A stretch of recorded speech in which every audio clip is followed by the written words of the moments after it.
اچھا شاہ جی یہ فرمائیے کہ اب حابیل قابیل کو دیکھیں، اچھا برادران یوسف کا مطلب ہے کہ تو پیغمبروں کا معاملہ ہو گیا، لیکن جو رویہ ہمیں نظر آتا ہے حابیل قابیل دیکھ لیں یا برادران یوسف کو دیکھ لیں، وہ نظر آتا ہے جو شاہ جہان کا یا جہانگیر کا یا اکبر کا آپس میں جو بھی تعلقات رہے، وہ ہسٹری سے سبھی آگاہ ہیں کہ اپنے بھائیوں کو باپوں کو کس طریقے سے مارا گیا۔ پیسے یا پوزیشن یا پاور ہی کی بات ہے نا، نوعیت اس کی کچھ بھی ہو، تو یہ تو جبلت میں نہیں ہوا پھر انسان کی۔ شاہ صاحب دیکھیں یہ انسان کی جبلت میں ہے۔ میں اکثر یہ بات ان پروگرامز میں کوٹ کرتا رہا کہ وہ چیز جو جبلت میں ہے اور اسے مینیج کرنا پڑتا ہے، اس کو مینیج کرنے کا ہی ثواب ہے۔ ٹھیک ہے، یعنی کہ ایک چیز ٹیڑھی ہے، اس کو جو سیدھا کرنا ہے اس کا آپ کو اجر اور ثواب مل رہا ہوتا ہے۔ اور یہ ایسا حسد پیدا ہونا، ایسا کینہ، وہ اگر ہے اس کو ختم کر لینا، اب اس کی بے شمار وجوہات بھی ہیں۔ آپ دیکھیں نا کہ یہ وہ رشتے ہیں جو اللہ نے بنائے، اس میں آپ کا انتخاب نہیں ہے۔ رشتوں کی اقسام میں ریلیشنز آپ کے کئی طرح کے ہیں، کئی آپ کے رشتے ہیں جن کا انتخاب آپ کرتے ہیں، مجبوری ہوتی ہے، ورک سٹیشن ایک ہے، کام کی جگہ ایک ہے، آپ نے پارٹنرشپ بنائی۔ یہ وہ تعلق ہے جو اللہ کی مرضی سے ملا ہے۔ یہ آپ نہ تو بھائی آپ سے پوچھ کے آیا کہ میں نے اس کا بھائی بننا ہے، نہ آپ کے پاس اختیار تھا۔ تو جہاں اللہ کی مرضی ہے کہ یہ آپ کا بھائی ہے اور ایک قدرت کے نظام کی وجہ سے وہ آپ کو بھائی، تو یہاں تو اللہ کے فیصلے کو مقدم اور محترم سمجھنا چاہیے کہ یہ رشتہ میرے رب نے بنایا۔ اچھا یہاں پر یہ بھی ایڈ کروں کہ وہ تکالیف، وہ چیلنج جو آپ کو اپنوں سے ملتے ہیں، ان کو قبول کرنا، ان پہ صبر کرنے کا اجر بھی زیادہ ہے۔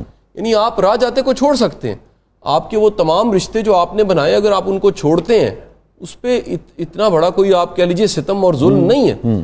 لیکن وہ رشتے جو رب نے بنائے ہیں اور ان کی وجہ سے تکلیف ملتی ہے، آپ اس کو قبول کرتے ہیں، آپ وہاں احسار کرتے ہیں، قربانی دیتے ہیں، اس کا اجر بھی اتنا بڑا۔ ٹھیک ہے شاہ صاحب، اب یہ بتائیے کہ کیا وجہ ہے کہ جو سب سے قریبی رشتہ ہے، ایک تو یہ سمجھ میں آتی ہے، بڑی سامنے کی بات ہے اس لیے میں کہہ رہا ہوں تاکہ ہم کسی اور اینگل پہ بات کر سکیں۔ ایک تو یہ ہے کہ جتنا قریبی رشتہ ہے غالباً اتنی ایکسپیکٹیشن زیادہ ہوتی ہے، مگر اسی سے سب سے زیادہ گلہ ہوتا ہے۔ ہم نے ساری زندگی دیکھا لوگوں نے اپنے دوستوں کو معاف کر دیا، اپنے کولیگز کو معاف کر دیا، بھرا نو معاف نہیں کیتا، بہن نو معاف نہیں کیتا۔ شاہ صاحب یہ مزاج ہے، یہ ہر ایک کے ساتھ نہیں ہے، یہ انفرادی مزاج ہیں۔ کچھ لوگوں میں اناد، غصہ، کینہ یہ زیادہ ہوتا ہے۔ وہ کہہ لیجئے کہ حضرت علی کرم اللہ وجہ کا بڑا مشہور ایک جملہ آپ فرماتے ہیں، اگر دوست بنایا تو قبرستان میں بنا لو تاکہ اس کے گلے، شکایتیں، شکوے اس میں دفن کیے جا سکیں۔ تو یہ تو آپ نے بنایا، آپ دیکھیے اس سے زیادہ قریب رشتہ بھائی کا رشتہ ہے، اس کے لیے بڑا قبرستان چاہیے۔ درگزر نہ کرنا، پرانی باتوں کو ساتھ لے کے چلنا، ماضی کی لاش کو کندھے پہ رکھنا، پھر کہیں نہ کہیں ایسے کوئی درمیان میں حالات اور واقعات آ جاتے ہیں۔ انسان کا امتحان کوئی جس طرح میٹرک انٹر ہوتا ہے اس طرح نہیں ہوتا، حالات و واقعات بعض اوقات پرکھ رہے ہوتے ہیں اور وہاں پر رشتے کی مضبوطی سامنے آتی ہے، آپ کا کریکٹر سامنے آتا ہے، آپ کے اندر دل کی کیفیات سامنے آتی ہیں، آپ کا لالچ طمع وہ بھی سامنے نکل کے آ جاتا ہے ان حالات کی وجہ سے۔ سو یہ جتنا قریبی رشتہ ہے اتنی پرانی یادداشت اچھی یا بری ہوتی ہے، اسی طرح کی ایکسپیکٹیشنز بھی ہوتی ہیں۔ پھر شاہ صاحب یہ رشتے میں اگر آپ ان حالات کو بھی تھوڑا سا میں ڈسکس کر لوں تو دو تین چیزیں بڑی امپورٹنٹ ہیں۔ یہ رشتے شادی سے پہلے کچھ اور ہوتے ہیں، شادیوں سے پہلے، شادیوں کے بعد بعض اوقات اینک آپ بھابھیوں سے پہلے کچھ اور ہوتے ہیں، بھابھیوں کے بعد کچھ اور، اینک بھابھیوں کی لگتی ہے اور اس نظر کی اینک تو شاید پھر بدلتی رہے، حالات ٹھیک رہتے ہیں، نظریہ بدل جائے، نظر بدلے خیر ہے، نظریہ بدلے بڑا خطرناک ہوتا ہے۔ تو جب وہ اس آنکھ سے دیکھا جاتا ہے تو بعض اوقات اس آنکھ میں لالچ، طمع یہ موجود ہوتا ہے۔ بعض چیزیں ایسی ہوتی ہیں بھائی کے لیے بھائی کو معاف کرنا بڑا آسان ہوتا ہے، لیکن جو رشتے ایڈ ہوتے ہیں وہ معاف نہیں کرنے دیتے ہیں۔ پھر سم ٹائم ایسا بھی ہو جاتا ہے کہ بڑے بوڑھوں نے کہیں پر یہ تربیت نہیں کی ہوتی کہ درگزر کرنا ہے، نصیحت بہت زیادہ کی ہوتی ہے، کر کے نہیں دکھایا ہوتا۔ یعنی میرے لیے یا ہم سب کے لیے اپنے والد کے مزاج کو، عادات کو اور انہوں نے جس طرح رشتے نبھائے ان کو فالو کرنا بڑا آسان ہے کیونکہ کرتے دیکھا، لیکن ایک پریکٹس میری آنکھ نے دیکھی نہیں، میرا تجربہ ہی نہیں معاف کرنے کا، درگزر کا، ساتھ چلنے کا۔ شاہ صاحب آپ ویسے دیکھیں، میں کہتا ہوں کہ ایک لمحہ کے لیے اس موضوع کو تھوڑی دیر کے لیے پارک کر کے ہم ایک موضوع کو ساتھ جوڑیں۔ ہم جو رشتے خود بھی بناتے ہیں ان کو بھی قبر تک لے کے چلنا کتنا مشکل ہے۔ مجھے بڑا اچھا لگتا ہے کہ ہمارے کتنے گیسٹ آتے ہیں وسیع شاہ صاحب کہتے ہیں میرا 25 سال کا تعلق, میرا 15 سال کا تعلق ہے, میرا 5 سال کا تعلق ہے, میرا 20 سال کا تعلق ہے. شاہ صاحب کتنے ایسے لوگ آپ کو ملیں گے جو جن کی جو میعاد ہے, جیسے دوائی کی میعاد ہوتی ہے, ڈبل روٹی کی میعاد ہوتی ہے, ان کی رشتوں کی میعاد چند دن ہوتی ہے, ضرورت پوری ہونے تک ہوتی ہے. یا بعض اوقات وہ تعلق بنانے کے ساتھ ساتھ انات بھی پال لیتے ہیں, گلا بھی پال لیتے ہیں, یا بلکہ فیلڈنگ کرتے ہیں. انہیں موقع ملے, کوئی کمزوری پتہ لگے, اور اس کے بعد وہ پھر اگین سوشل میڈیا کی مدد سے وہ تماشا لگا دیں. یہ جو نئے تربیت کے طریقے آئے ہیں, جو نیا کلچر آیا ہے, آپ کی اس کے بارے میں کیا رائے ہے؟ ایک یہ ہے کہ 1 سال بھی یعنی کہ 60 سال کے ہو گئے مگر بڑے بھائی کو پائجن کہنا ہے اور سگریٹ جڑا لکولنا ہے انہوں نے سامنے, اور ایک یہ رویہ ہے کہ 10 سال کا بھی فرق ہے تو نام لینا ہے کہ مجید ہے, یہ برو کیا حالت ہے. شاہ صاحب میرا خیال یہ ہے کہ یہ جو حیاداری کے القاب ہیں یہ بڑے خوبصورت ہیں, یہ رشتوں کو اچھا بناتے ہیں. واہ واہ. میں امجد صاحب ایک گھر گیا, دعوت تھی, تو اس گھر میں جو گھر والی تھی ہماری بھابھی, وہ میرے دوست کو صاحب کہتی تھی. اچھا, ہمیں ابتدا میں لگا کہ شاید یہ ڈرامہ ہے یا یہ ہمارے لیے ہے, لیکن شاہ صاحب آخر تک جو سلوک تھا وہ صاحب والا تھا. واہ واہ. اور میرا دل کیا کہ بھابھی کو سلام پیش کر دیجیے گا. ان کو تو اس وقت کون سلام جا رہا ہوگا. میں نے کہا کاش کہ یہ مزاج سر آپ کو کوئی مخاطب اچھا کرے. جی آپ کو کوئی, آپ بلکہ اب میری وہ امجد صاحب سے بھی محبت کا, میں آپ والی بھی شامل ساتھ کر کے دوں, میری ان سے جتنی محبت ہے, میں نے ان کو ہمیشہ فادر فگر, کیا بات, شفیق, آسانی پیدا کرنے والا, اور سب سے خوبصورت. سم ٹائم ایسا ہوتا ہے جب آپ کا واسطہ تعلق ہوتا ہے تو مختلف سچویشنز قدرت اس سچویشن میں, جیسے ٹی بیگ کو پانی میں ڈالنا تو اصل اپنا آپ چھوڑ دیتا ہے. آپ لوگوں کو مختلف سچویشنز میں دیکھتے ہیں. درست کہہ رہے ہیں آپ کہ وہ کتنے اعلیٰ ظرف ہیں. یہ درست کہہ رہے ہیں. اور بعض اوقات کئی لوگ کتنے مشکل ہیں. بالکل درست. اور وہ کتنی بڑی آزمائش بنے ہوئے ہیں. بالکل درست کہہ رہے ہیں. تو یہ اس میں کوئی شک نہیں ہے کہ میں کبھی اظہار کا موقع ملتا ہے امجد صاحب کے بارے میں, آپ سے بھی ایک محبت کا تعلق ہے, تو میں ہمیشہ ہر بڑے بندے میں ایک چیز بڑی میں نے سملر پائی ہے کہ بدترین حالات کے باوجود یا آزمائش کے باوجود وہ جملہ لقب مخاطب کرنا وہ بہتر رکھتا. ٹھیک ہے شاہ صاحب, آپ دیکھیں نا کہ کسی کو غصہ ہی ہے, آپ اس کو صاحب, محترم, بھائی جان کہہ دیں, اس کا غصہ بالکل ٹھنڈا ہو جاتا ہے. بالکل درست. آپ اس کو مخاطب ہی تو تڑا یا نام سے کریں تو پھر وہ تو پہلے ہی تیار بیٹھا, وہ تو برسٹ ہونا, والکینو بنا ہوا. بالکل. دوسرے شاہ صاحب آپ دیکھیے کہ سائیکولوجیکل کتنا امپیکٹ ہے. جب آپ کہتے ہیں نا بھائی جان, تو ایک دم سے آپ کی پوری باڈی جو ہے وہ جسے کہیے کہ اس کے آگے مطلب ہمبل ایک بیہیویئر میں آ جاتی ہے. یہ بھی تو ایک کلچر ہے نا, یہ ماڈرن جو تعلیم ہے کہ ہیبرو والا جو ہے, تو اس میں بھی ویسے کیا, یعنی کہ یہ اس میں کوئی برائی ہے, اس میں کمی رہ جاتی ہے, یا یہ ہے کہ یہ جو ان کا جو دعویٰ ہے کہ بھئی دوست ہوتے ہیں زیادہ اچھے, اور یہ جو گیپ آ جاتا ہے جب آپ بھائی جان کہتے ہیں یا بڑے ابو کہنا شروع ہو جاتے ہیں کسی کو, تو اس سے گیپ آ جاتا ہے, تو دوستی ہونی چاہیے, اس میں کوئی حرج ہے ویسے؟ شاہ صاحب دیکھیں, آپ کا جو سارا رشتوں میں حسن ہے نا, اس میں ایک فاصلہ بڑا ضروری ہے. اچھا. وہ فاصلہ ہمیشہ خوبصورتی پیدا کرتا ہے. مجھے ایک یاد ہے, کلاس روم یاد ہے امجد صاحب, میں باہر کہیں ایک ٹریننگ لینے چلا گیا, پرانی بات ہے, انہوں نے ایک عجیب تجربہ ہمیں کروایا کلاس روم میں. انہوں نے سب کو ایک ایک میگنیفائنگ گلاس دے دیا. انہوں نے کہا یہ گلاس پکڑیں اور اپنا جو ساتھ بیٹھا فیلو ہے اس کو بغور دیکھیں, اور اس کے سارے فالٹس اور پرسنالٹی کی جو کمزوریاں کمیاں ہیں, سب سے پہلے وہ آنکھ دیکھتے تھے. اب بندے دی آنکھ کتنے تھے, کٹے دی آنکھ کتنے, وہ ناک جو ہے وہ ناسے بن جاتی تھی, کان جو ہے وہ ہاتھی کے کان لگتے تھے, چہرے کے ہر طرح کے پمپلز اور ہر چیز.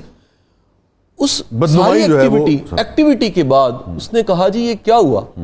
سب نے کہا جی یہ میگنیفائنگ گلاس تو عجیب کر دیا, پاس بیٹھے کو تھوڑا سا دور کر دیا. اس بندے نے بڑا خوبصورت کنکلوژن دیا, گورے نے. اس نے کہا جی کنکلوژن یہ نکلا کہ حد سے زیادہ قریب آنے سے بھی پرابلمز ہوتی ہیں. بہت نزدیک آتے جا رہے ہو, آپ بچھڑنے کا ارادہ کر لیا کیا؟ وہ جو فاصلہ ہے وہ بیوٹی پیدا کرتا ہے. تو وہ فاصلے کا مطلب کوئی دوری نہیں ہے. ٹھیک ہے. اس فاصلے کا مطلب وہ حسن قائم رکھنا ہے, یا وہ پکچر کی وہ کہہ لیجئے ایک حد فاصل جو ہے وہ رکھنا. اچھا, دوسری سر بات یہ ہے کہ ہمارے ہاں اس پنجاب کی اس بیلٹ میں نا ایک کلچر ہے. کلچر یہ ہے کہ جب تک کسی اپنے کے ساتھ اوور فرینک ہو کے 2 گالیاں نہ بکی جائے نا, ناہٹ کا احساس نہیں ہوتا. یہ غلط ہے. میں اس کو, یعنی کلچر کے کچھ مثبت ہوتے ہیں, کچھ منفی ہوتے ہیں.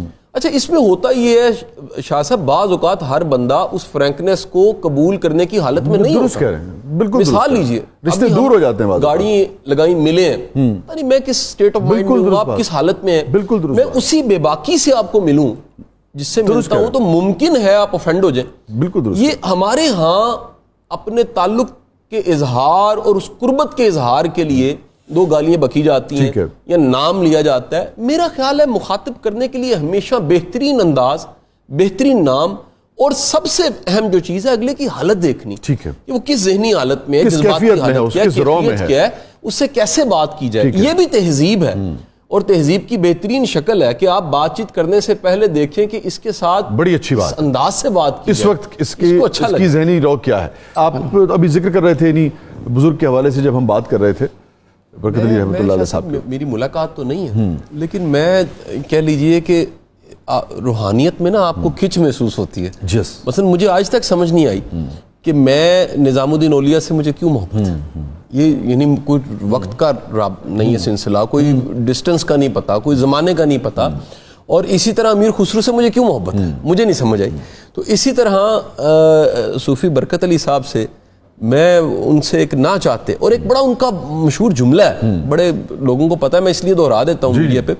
وہ فرماتے ہیں کہ وہ وقت دور نہیں ہے جب پاکستان کی ہاں اور نہ میں اقوام عالم کے فیصلے. اللہ اکبر، ان کا جملہ. اللہ اکبر. تو کہہ لیجئے کہ وہ پاکستان سے تو ان کا عشق تھا، اللہ ان میں ایک تڑپ تھی پاکستان کی.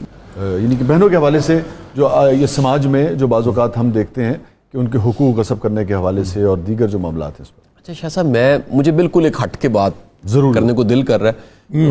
مرشد بھی بیٹھے ہیں، مرشد آن ایئر بھی کہوں گا.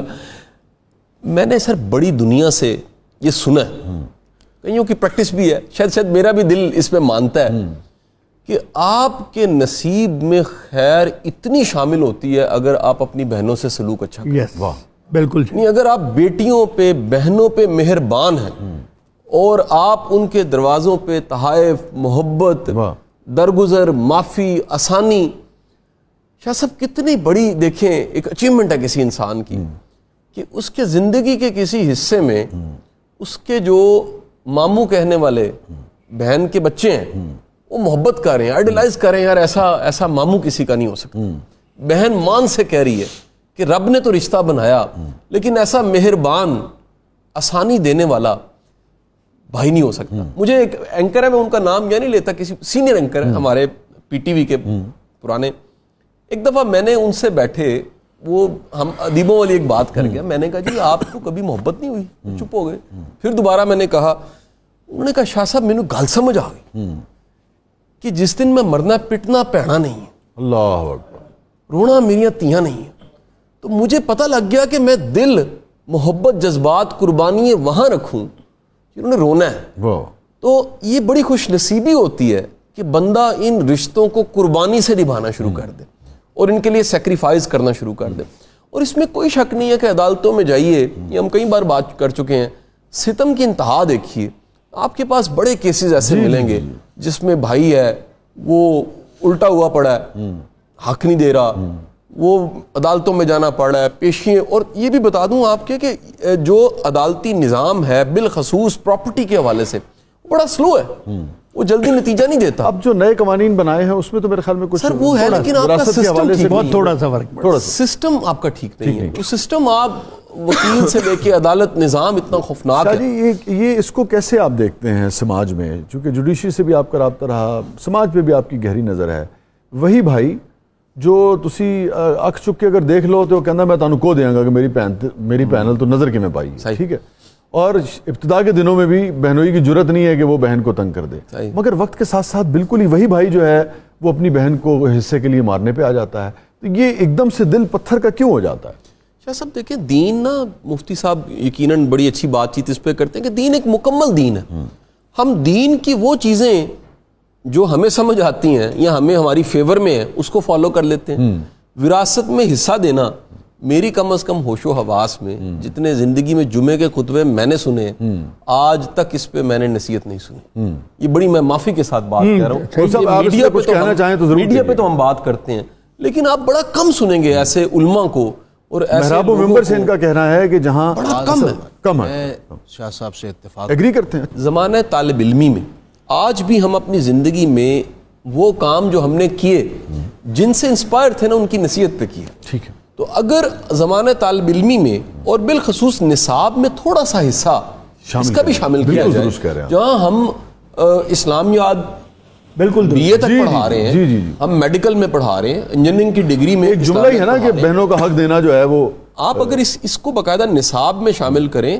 پھر سر دوسرا اسٹیٹ کے قوانین ایکٹیو ہونے چاہیے. بالکل درست اس میں کوئی دوسری رائے نہیں ہے کہ اگر خدا نہ خواستہ اس طرح کا مسئلہ کسی بہن کو درپیش ہے اور اس کو نتیجہ نہیں ملتا, ایک نسل لگ جاتی ہے پوری عدالتوں میں کھجل ہوتے ہوتے, اور وہ نظام سارا جو ہے اس کو پیس کے رکھ دیتا ہے. اگر چند اچھی مثالیں بنے اور قوانین مضبوط ہو جائیں تو یہ مسئلہ بڑا بہترین طریقے سے حل